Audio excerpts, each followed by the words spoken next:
नमस्कार, स्वागत है आपका आवाज समाचार में। मैं हूं आपके साथ निकिता बागवान। खबरों की शुरुआत करेंगे हेडलाइंस से। We are on the cusp of a historic trade agreement. Indeed, some call it the mother of all deals.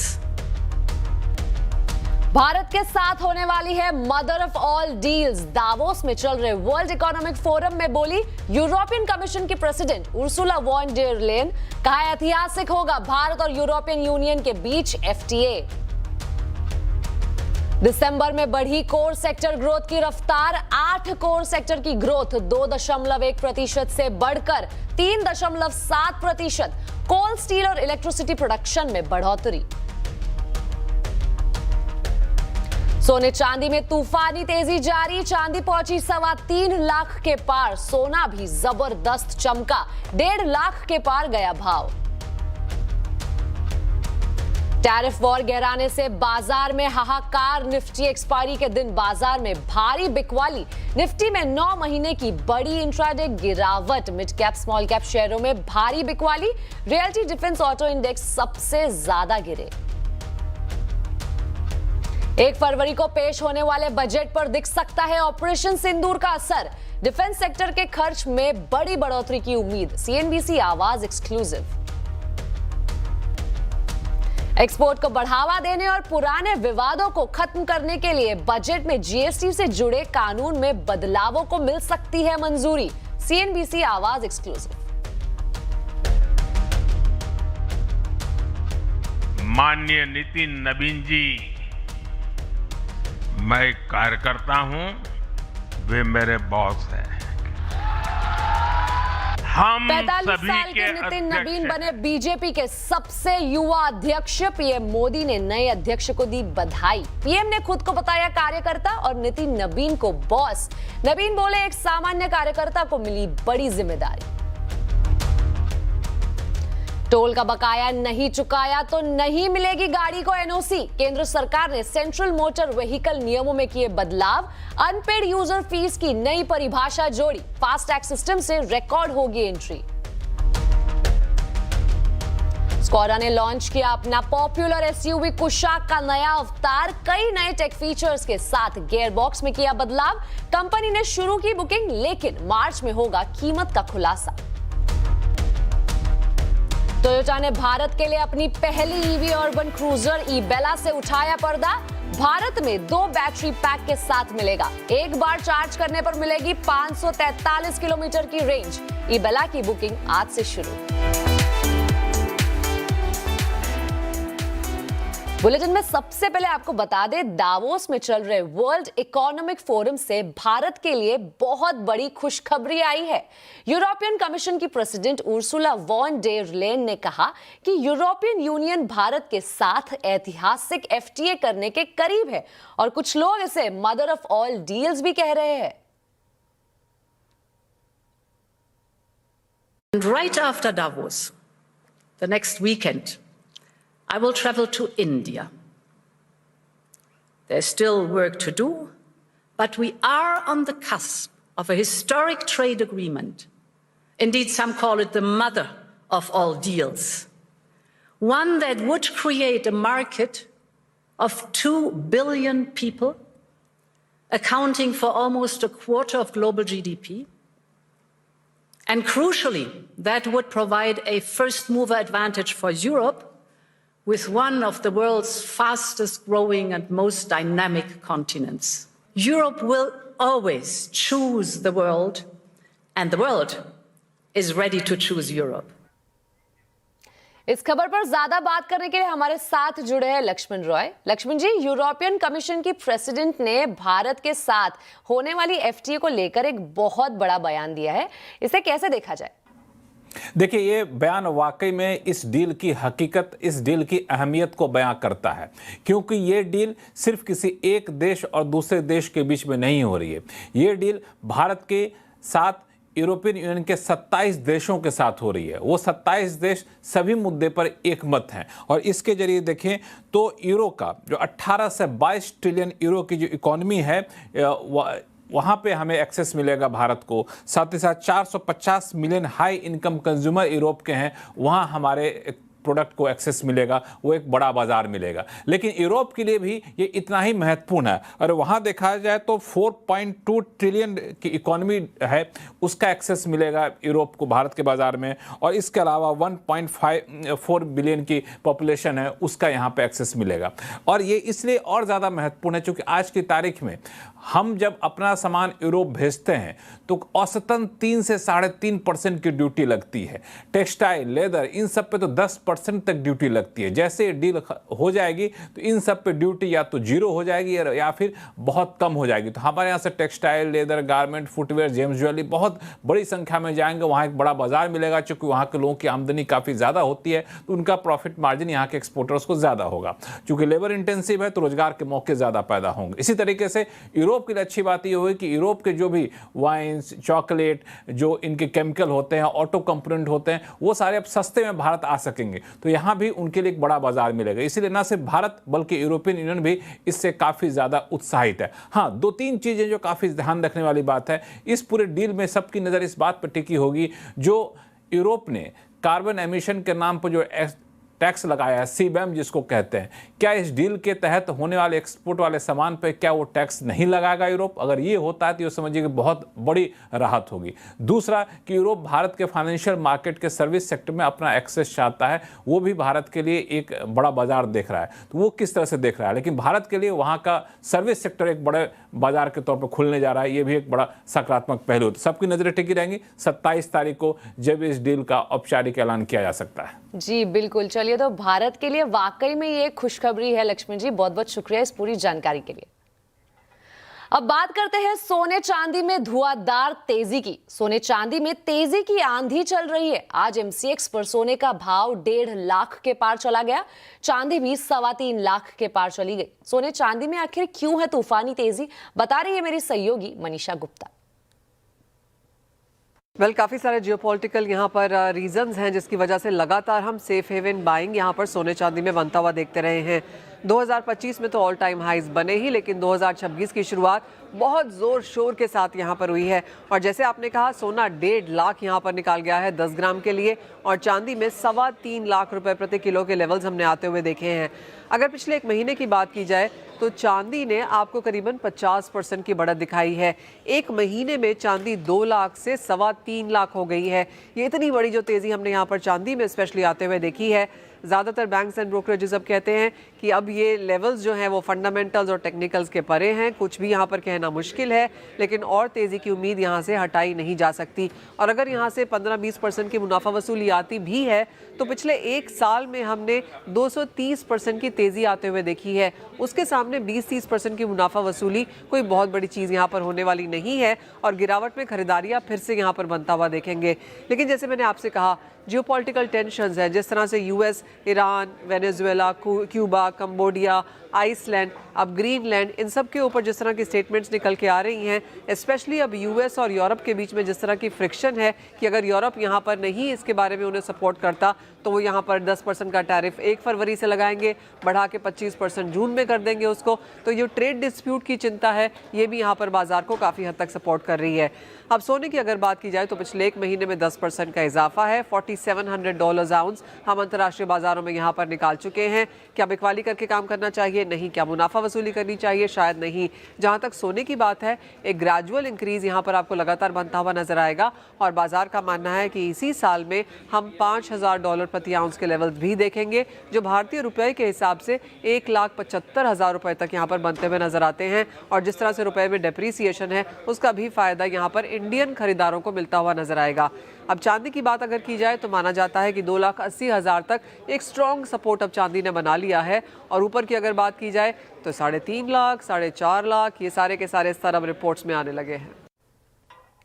वहीं आज बाजार में भी बिकवाली की ऐसी आंधी आई कि निवेशकों में हाहाकार मच गया। ग्रीनलैंड संकट गहराने और अमेरिका और यूरोप के बीच बढ़ते टैरिफ वॉर के बीच बाजार में भारी गिरावट देखने को मिली। निफ्टी में 9 महीने की बड़ी इंट्राडे गिरावट देखने को मिली है आज। तो बाजार में कैसे रहा है कारोबार, बता रहे आशीष चतुर्वेदी।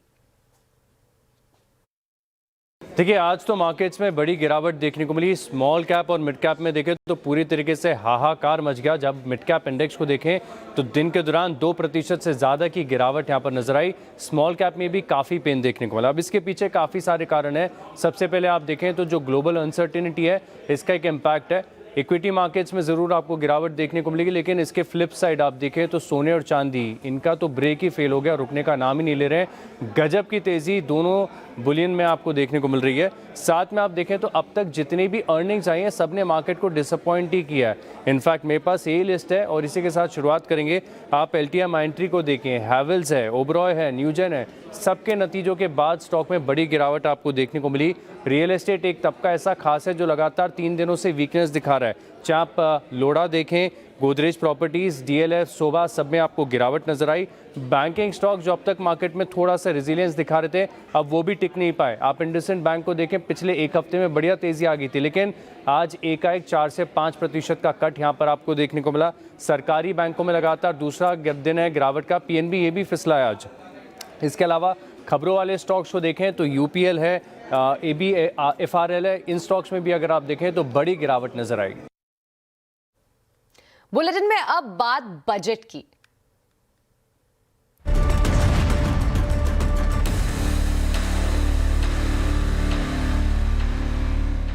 एक फरवरी को पेश होने वाले बजट पर ऑपरेशन सिंदूर का असर दिख सकता है। जी हां, सीएनबीसी आवाज को मिली एक्सक्लूसिव जानकारी के मुताबिक डिफेंस सेक्टर पर खर्च में बड़ी बढ़ोतरी के आसार है। पूरी खबर जानने के लिए चलते हैं लक्ष्मण रॉय के पास। लक्ष्मण जी, इस बार बजट में डिफेंस सेक्टर पर किस तरह का फोकस रह सकता है? देखिए, इस बार बजट से जो एक बड़ी हेडलाइन निकल सकती है वो है आपको डिफेंस। इसके पीछे 2 वजह है। पहली वजह है ऑपरेशन सिंदूर से जिस तरीके के सच्चाई से सामना हुआ, लगा कि नहीं हमें और रक्षा के मोर्चे पर मजबूती होनी चाहिए। दूसरा कि अंतर्राष्ट्रीय हालात जिस तरीके से बन रहे हैं, वहाँ पे डिफेंस सिस्टम को और मजबूत करना है। इसके लिए डिफेंस सेक्टर को लेकर के बजट का आवंटन काफ़ी ज़्यादा बढ़ सकता है, जो उम्मीद की जा रही है। दरअसल रक्षा मंत्रालय ने कम से कम 20% बढ़ाने की सिफारिश की है, तो उम्मीद ये की जा रही है कि डिफेंस का बजट करीब 20% बढ़ता हुआ आपको दिखे। याद होगा तो पिछले साल यहाँ पे 9.48% की बढ़ोतरी की गई थी, जो करीब 6.8 लाख करोड़ रुपए था। अब इस बार अगर 20% बढ़ोतरी की जाती है तो सबसे ज्यादा फोकस होगा कैपिटल इन्वेस्टमेंट को लेकर के, यानी डिफेंस प्रोडक्शन के लिए नए नए प्लांट लगाए जाए, आधुनिक बनाया जाए, नई टेक्नोलॉजी का इस्तेमाल किया जाए। डिफेंस सेक्टर में एक और बड़ी उम्मीद की जा रही है विदेशी निवेश की शर्तों में ढील देने के लिए। जिन जिन कंपनियों के पास डिफेंस प्रोडक्शन के लाइसेंस है, उन कंपनियों के पास अभी 49% तक एफडीआई लाने की छूट होती है। उसके लिए कुछ पूछना नहीं होता है, ऑटोमेटिक रूट से होता है। तो इस 49% की सीमा को बढ़ाकर 74% किया जा सकता है उन कंपनियों के लिए जिनके पास लाइसेंस पहले से है, ऑटोमेटिक रूट से। और विदेशी निवेश की परिभाषा भी डिफेंस सेक्टर के लिए थोड़ी सी और आसान की जा सकती है, शर्तें आसान की जा सकती है। तो बड़ी नजर रहेगी कि डिफेंस सेक्टर को लेकर बजट में क्या कुछ ऐलान होता है। जी बिल्कुल लक्ष्मण जी, बहुत बहुत शुक्रिया इस पूरी जानकारी के लिए। भारत में 12,000 से ज्यादा दवा के छोटे मोटे प्लांट हैं। सालाना 4 लाख करोड़ रुपए टर्नओवर वाले इस कारोबार से 50 लाख से ज्यादा लोगों को रोजगार मिलता है। बजट को लेकर वित्त मंत्री से इस सेक्टर की क्या उम्मीदें हैं, जानने की कोशिश की हमारे संवाददाता केतन जोशी ने।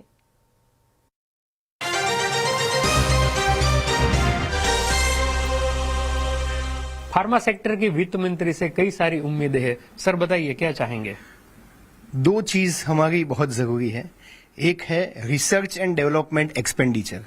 जो हम रिसर्च एंड डेवलपमेंट एक्सपेंडिचर करते हैं हमारे बिजनेस के अंदर, उसे पहले 200% डिडक्शन मिलता था, आज नहीं मिल रहा है। हम रिक्वेस्ट करते हैं कि वो फिर से रीइंस्टेट किया जाए, 200% मिले, जिसकी वजह से हम R&D स्पेंड ज्यादा कर सके। तो हम जो भी कंपनी के अंदर आर्टिफिशियल इंटेलिजेंस में इन्वेस्टमेंट करें, उसका हमें इंसेंटिव दिया जाए। ये सरकार से हमारी अपेक्षा है। आप क्या कहेंगे?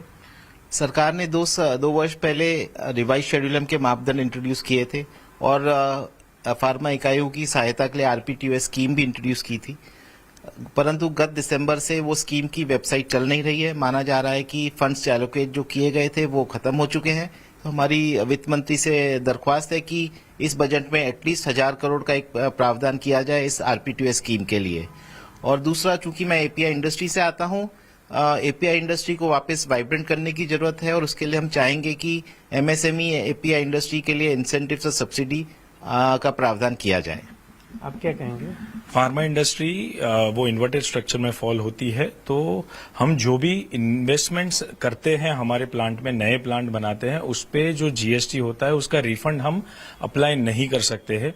तो हमारी सरकार से दरख्वास्त है कि वो रिफंड हमें जरूर मिलना चाहिए। वो ना सिर्फ हमारे लिए बट ऑल्सो फॉरेन इन्वेस्टमेंट लाने के लिए हेल्प करेगा।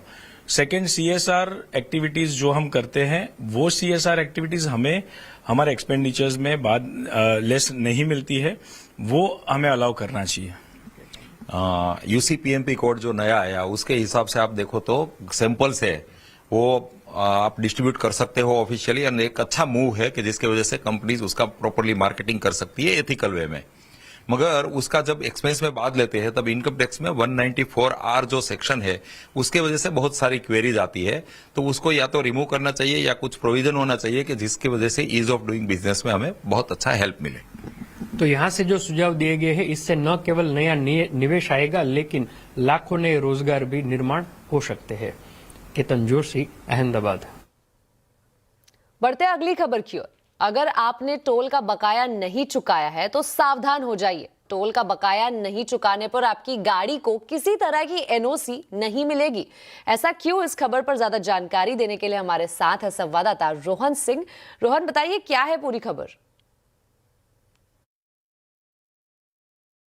जी, अगर कभी आपके साथ ऐसा हुआ कि आपने हाईवे का इस्तेमाल तो किया लेकिन उसके लिए जो निर्धारित टोल है वो आपकी अकाउंट से डेबिट नहीं हुआ है, वो पेंडिंग रह गया और आपने बाद में से पेमेंट नहीं किया है, तो आने वाले दिनों में आपको अपनी गाड़ी के लिए एनओसी प्राप्त करना काफ़ी मुश्किल होने जा रहा है। दरअसल सरकार ने सेंट्रल मोटर व्हीकल नियमों में बदलाव किया है। उसके बाद एनओसी तभी दिया जाएगा जब तक किसी तरह की टोल की जो बकाया राशि है वो ना हो। इसके लिए एक नई कैटेगरी बनाई जाएगी अनपेड यूज़र फी नाम से। जब तक कि वो पूरी तरह से जो बकाया राशि है उसका पेमेंट नहीं किया जाता है, किसी भी तरह का एनओसी नहीं दिया जाएगा, यानी कि आप अपने गाड़ी का जो ट्रांसफ़र है वो नहीं कर पाएंगे, फिटनेस सर्टिफिकेट नहीं दिया जाएगा और कमर्शियल व्हीकल्स के लिए जो नेशनल परमिट मिलता है वो भी नहीं दिया जाएगा। दरअसल सरकार पूरे देश में बैरियर फ्री टोलिंग की व्यवस्था करने जा रही है। अलग अलग जगहों पर इसके एक्सपेरिमेंट्स हो रहे हैं जिसमें किसी तरह के टोल नाके नहीं रहेंगे और इस सिस्टम में खास तौर पर ये जो नई व्यवस्था है ये काम आएगी, यानी कि गाड़ियों को किसी तरह से रोका तो नहीं जाएगा, लेकिन अगर वे गाड़ियाँ जो टोल बकाया टोल है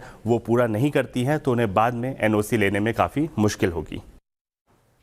इसी के साथ आवाज समाचार में वक्त हो चुका एक छोटे से ब्रेक का। खबरें आगे और भी है, बने रहिए हमारे साथ।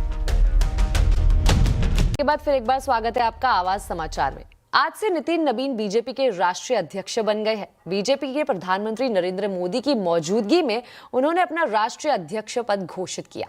प्रधानमंत्री मोदी पार्टी के पूर्व अध्यक्ष जेपी नड्डा, रक्षा मंत्री राजनाथ सिंह, गृह मंत्री अमित शाह और नितिन गडकरी के नितिन नबीन को बधाई दी। पीएम मोदी ने नितिन नबीन को खुद कुर्सी पर बिठाया। प्रधानमंत्री मोदी ने इस मौके पर कहा कि भले ही वो प्रधानमंत्री हो, लेकिन जब पार्टी की बात आती है तो वो सिर्फ कार्यकर्ता है और अब नितिन नबीन उनके बॉस है। उन्होंने ये भी कहा कि नितिन नबीन सभी के अध्यक्ष है। लोगों को लगता होगा कि नरेंद्र मोदी देश के प्रधानमंत्री है, तीसरी बार प्रधानमंत्री बने, 50 साल की छोटी आयु में मुख्यमंत्री बन गए, 25 साल से लगातार हेड ऑफ द गवर्नमेंट रहे हैं। ये सब अपनी जगह पे हैं,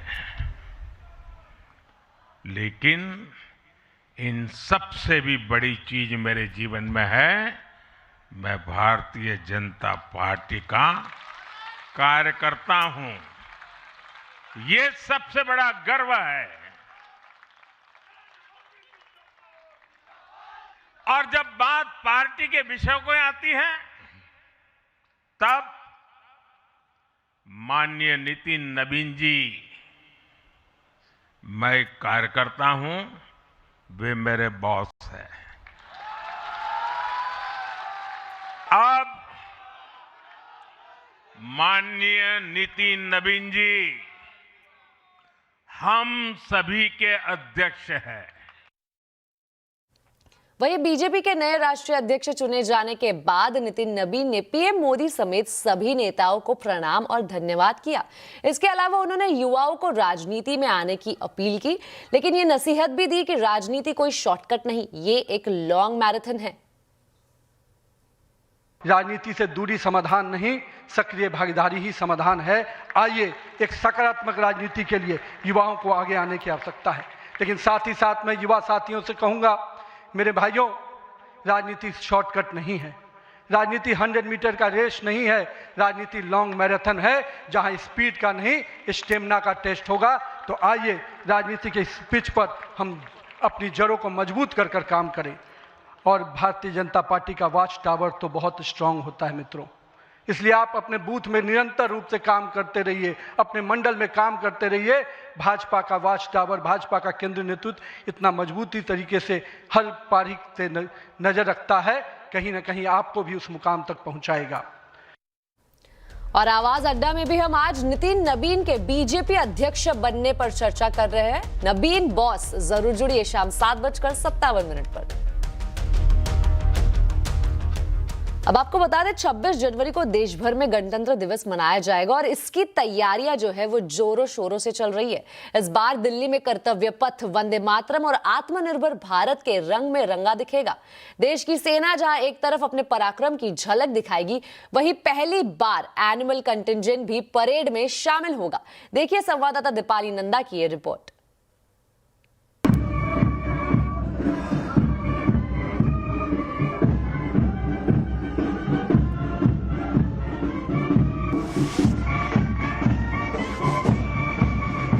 छब्बीस जनवरी के दिन जब देश भर में गणतंत्र दिवस मनाया जाएगा, तो इसी कर्तव्य पथ से दुनिया भारत की अद्भुत सैन्य ताकत को देखेगी।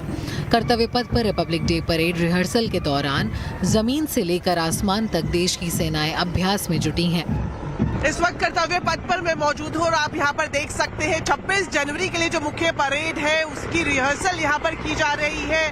वायु सेना का यहाँ पर प्रदर्शन आप देख सकते हैं, थल सेना का प्रदर्शन आप यहाँ पर देख सकते हैं। किस तरह से सेनाएं अपनी शक्ति का, अपनी एकता का प्रदर्शन यहाँ पर कर रही हैं। सीधी तस्वीरें इस वक्त देख सकते हैं। ब्रह्मोस मिसाइल यहाँ पर प्रदर्शित की जा रही है। रिपब्लिक डे जो मुख्य परेड है, यहाँ पर रिहर्सल उसकी जारी है। इस बार आपको गणतंत्र दिवस की परेड में पहली बार बैटल एरे फॉर्मेशन यानी युद्ध जैसा नजारा देखने को मिलेगा। युद्ध के मैदान में सेना कैसे क्रमबद्ध तरीके से अपने हथियारों और टुकड़ियों का इस्तेमाल करती है, ये सब आप अपनी आंखों के सामने देख पाएंगे। साथ ही T-90 टैंक, ब्रह्मोस और हाईटेक ड्रोन आर्मी की झलक भी आपको रिपब्लिक डे की परेड में देखने को मिलेगी। तो वो तस्वीरें आपको दिखाने जा रही हूँ जो आपको पहली बार गणतंत्र दिवस की मुख्य परेड में देखने को मिलेंगी। आप देख सकते हैं यहाँ पर एक एनिमल कॉन्टिजेंट भी बनाया गया है। काफी अद्भुत ये नजारा है खुद में देखना, क्योंकि पहली बार आप देखेंगे किस तरह से रिपब्लिक डे की परेड में 2 बैक्टीरियन कैमल्स को शामिल किया गया है। तस्वीरों में आप देख पाएंगे। जो बैक्टीरियन कैमल की बात करें तो लेह लद्दाख से स्पेशली यहाँ पर लाए गए हैं और इनकी क्षमता होती है कि 200 किलो का भार आसानी से उठा लेते हैं और -40 डिग्री टेम्परेचर में भी ये आसानी से काम करते हैं। तो ये जो तस्वीर है जो सबका दिल जीत लेगी, इस वक्त वो तस्वीर आपकी टीवी स्क्रीन पर है। 2 बैक्टीरियन कैमल यहाँ पर है, काफी अलग किस्म की ये कैमल है। इनके जो हम्प की बात करें, 2 हम्प होते हैं और साथ ही साथ आप देखेंगे यहाँ पर 4 जास्कर जो पोनी है वो भी इस बार इस कॉन्टिजेंट में शामिल की गई है। इतना ही नहीं, कुछ शिकारी पक्षी भी हैं और मिलिट्री डॉग्स भी यहाँ पर शामिल किए गए हैं गणतंत्र दिवस की परेड में। इसके अलावा टैंक्स, आर्टिलरी, मिसाइल्स और एयर पावर का अभ्यास भी जारी है। 21, 23 और 25 जनवरी को रिपब्लिक डे परेड की फुल ड्रेस रिहर्सल की जाएगी। सुरक्षा के मद्देनजर कर्तव्य पथ और इंडिया गेट के रास्ते बंद किए जाएंगे, जिसे लेकर दिल्ली ट्रैफिक पुलिस पहले ही एडवाइजरी जारी कर चुकी है। दीपाली नंदा, दिल्ली। आवाज समाचार में अभी के लिए इतना ही। आप देखते रहे CNBC आवाज और अपडेटेड रहे खबरों पर हमारे सोशल मीडिया हैंडल्स के जरिए। नमस्कार।